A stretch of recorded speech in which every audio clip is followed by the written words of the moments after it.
The country's national parks and wildlife areas have been getting a lot of attention lately as a result of the Ken Burns PBS series, The National Parks, America's Best Idea. Now it seems, as environment correspondent Ed Rogers reports tonight, the care of those areas, or lack of it in some instances, has also come under scrutiny. A bald eagle flies over the Sapano Meadows National Wildlife Refuge in Salem County. 3,000 acres of marshes, grasslands, and forests make up this tract. Thousands of wading shorebirds that use nearby Pea Patch Island in the Delaware Bay feed at this refuge. It's also home to a unique colony of brown bats that use this old barn during the summer months for shelter. It's mostly a maternity colony where the females come to have their babies, and it's mostly females and young pups. By the end of the summer, we did another count, and we had 3,000 bats in there, which is significant. Environmentalists say Sapano Meadows is facing challenges on several fronts. Federal budget problems have put pressure on wildlife lands like this one. The U.S. Fish and Wildlife Service no longer has staff here on a full-time basis. 3 years ago, this refuge was de-staffed and is now considered a satellite of the Cape May Wildlife Refuge.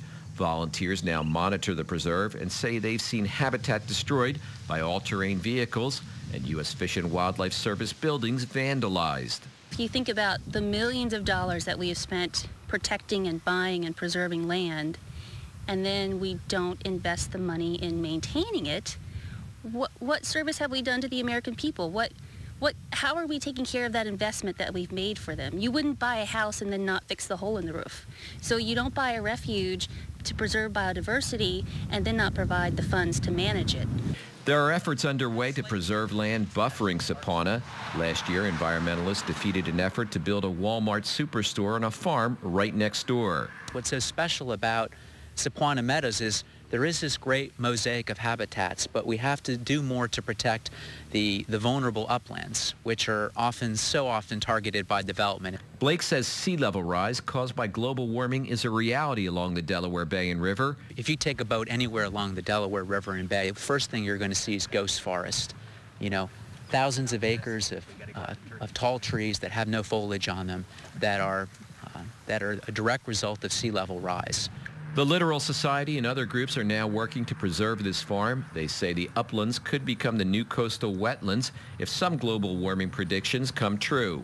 That's why they say approval of a $400 million ballot questions before voters on Election Day is essential. It will provide part of the funding for acquiring this land.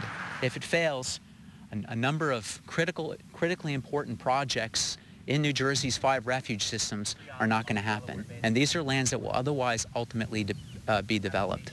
Ed Rogers, NJN News, Pennsville, Salem County.